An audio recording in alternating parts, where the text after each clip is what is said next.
Gentlemen, welcome back to Mayhew University. I am so excited to be back in the classroom. And I know we've got a lot of catching up to do, but in the here and now, I really want to just get into this lesson. So let's dive in, guys. I want you to imagine that you're walking through any of our nation's bustling urban areas. The downtown area, it's alive with the sounds of the marketplace. That's industry and salesmanship and street vendors, you name it. And you've zeroed in on an item that you have wanted for quite some time. And that could be anything, a special pair of shoes, a brand of watches that are impeccably crafted with care, or a handbag if that's your sort of thing, high quality headphones, you name it. And while this particular item is pricey, you're willing to pay for the quality, so you're looking intently, I might add, for the storefront that offers the authentic item. And in this district, no one seems to be offering a discount, so today it seems that you will be paying MSRP. And some items are just like that. You get what you pay for. And I want you to imagine a voice that's coming from a nearby alley. Come check this out. And the alley, it doesn't look amazing. In fact, if you're willing to admit it, this is the alley that you go down when price or name recognition, not quality, is the primary concern. But you take the stroll down the alley with this gentleman because he's promising you the unmistakable item that you want at a better deal. And you think, sure, why not? Eventually, you arrive at a storefront and you know that's not an authorized reseller or wholesaler or even an outlet location for a major brand. And of course, the shop owner is on a rant about how his products are better than anything available on the street that you just left. Now you stopped walking and you stand there listening to him talk about how the craftsmanship of his products are similar to what you'd pay hundreds of dollars more for. But you have researched this item ad nauseum.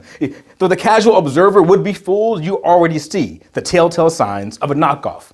But it's nearly 25% of the original cost, and you can't find a sale or a discount anywhere. Listen, there's not going to be a Ross or a TJ Maxx to save you. It is retail only. And you want this product to live up to the build quality. You want to have it 5 years from now to show that your money was well spent. But that price difference, it keeps calling your name, and you succumb with a brilliant plan though, right? You'll just buy two of them, and then if one gives out, you'll casually pull out the twin and nobody will be the wiser.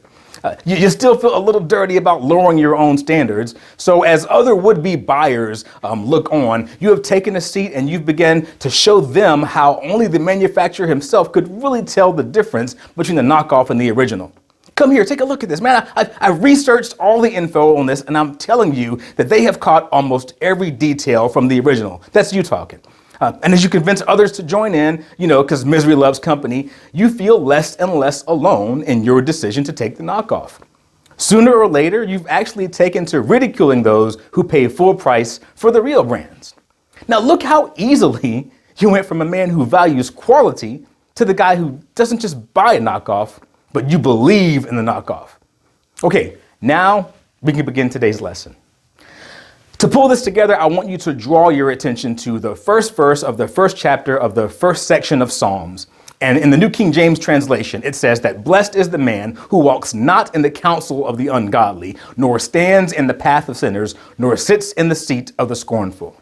Now that word scornful is often translated as mockers, and that particular translation will help us as we keep learning today. The writer is offering us a progression, more of a digression to me, that captures what can and does happen to many of us. You see, the student of the psalm is being told to avoid what is all too common in our lives. We begin to take counsel from people who do not or cannot have our best interests at heart. And the description here is something that we can relate to. You're taking a walk with someone, then at some point you're standing there with them as they make their points, and eventually you're sitting with them making the same arguments they made. And none of that sounds particularly bad. Honestly, that is how a great deal of our discourse happens in this society, but none of it sounds bad unless the person that you're taking counsel from has no godly purpose behind their counsel.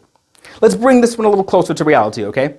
I want you to think of the man who is having marital problems, and instead of talking to the men who've been married for some years, he is more interested in what the twice divorced guy or the single ladies man or the married and happily cheating guy has to say. And he walks with them knowing that they have nothing of substance to offer, but just like our opening character, they have a counterfeit way that may be able to help him with a facade. Tell me more, you can almost hear him saying as he stops walking, and he stands to hear more advice from people who've never gotten it right. And then he makes this choice to keep cheating or to put his woman in her place or to spend his hard-earned money on himself or to leave her high and dry.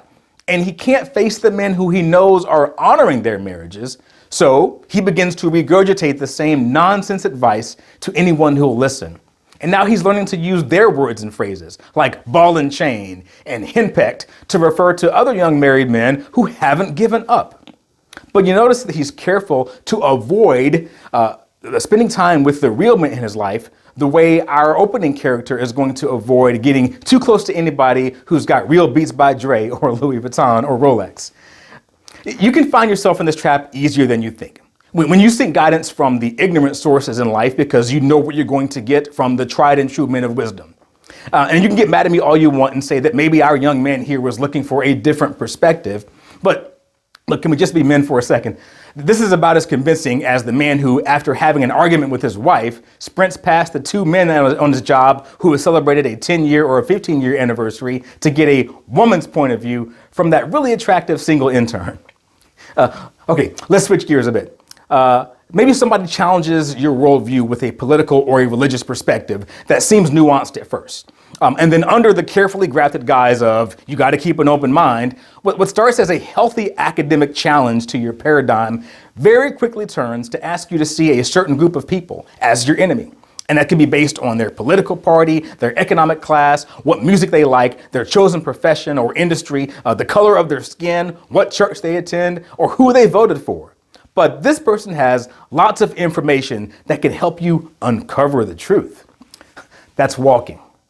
Now they've invited you to spend some time with other like-minded people who all agree their way of seeing things makes them superior to one or more of those aforementioned groups. That's standing. Now you've tuned in to talk radio and news programming from a variety of sources that are all confirming the same information. So you do your civic duty and inform your idiot friends on Facebook who have become pawns of the left wing or pawns of the right wing machine. Doesn't really matter at this point, take your pick. But you begin to inform them of what the real truth is, in a condescending tone, no less. That lets them know how foolish they are because you know better. And now you're sitting scornful and mocking. Listen, when you're walking, you can always change direction when you hear or see something that doesn't line up with where you should be heading. Once you stop to stand, though, if everyone in that circle agrees with each other, then you're in an echo chamber, and it's a little harder to realize when it may be time to take your leave. Once you're sitting, you're a member of the club. Outsiders are the enemy, and you're either with us or you're against us. And as one of the privileged few who get to know what's true and what's not, you must make sure that those who disagree know that your adopted ideology is not an opinion, it's a fact. And look, while we had some fun with this, the legitimate question you may be asking is how we walk in the counsel of the godly. And for starters, you always have God's word. In fact, the second verse doesn't point you to a great preacher or YouTuber. It says, "But his delight is in the law of the Lord, and in his law he meditates day and night." Okay, I'm not trying to hold a Bible class, but when you see the law there, they're referring to what we know as the first 5 books of the Bible. Now, as we've talked about before, the King's English may not be the translation for you, but God's wisdom is always a great starting point. And if we're honest, you do have upright, godly men around you. Now, there are 2 primary reasons that we begin to walk in the counsel of the ungodly. And I think the first is that we really just have no earthly idea what we're getting into. The second is we know exactly what we're going to get from the godly men. So you can almost forgive that man who's ignorant in the academic sense because he doesn't know any better. But if the opposite of wisdom is foolishness, then when you're faced with a choice or heading down a road that you've not traveled and you walk past those legitimate pillars of wisdom in favor of the answer that you want to hear, why would you expect anything but trouble? Okay, in case we haven't driven the point home enough, look at what is promised when you choose the right counsel in verse 3. He shall be like a tree planted by the rivers of water that brings forth its fruit in its season, whose leaf shall also not wither, and whatever he does shall prosper. So if you're not feeling like that tree who's planted by the rivers of water, I invite you to examine our scripture reading in reverse. Trust me, it's going to become more relevant. All you need to do is re-examine the last healthy debate that you had at work or your last social media rant and look for the superior condescending tone or the one-dimensional approach and ask yourself, am I sitting in the seat of the scornful? Now trace that back to who or what it was that got enough of your attention that you stopped to stand in the first place, holding conversations with them and their friends, virtual or otherwise, about, what's wrong with the rest of us. And then ask yourself if the direction you were walking before you took a stand was ever the right one for you to begin with. Now look, I know we started with some Beats by Dre and we kind of ended up doing some self-reflection. We took a couple extra turns to get to this point, but I don't apologize. It was worth it to help you see what's being pulled out in that text. So that's all I have for you today. We'll see you all next time at Manhood University.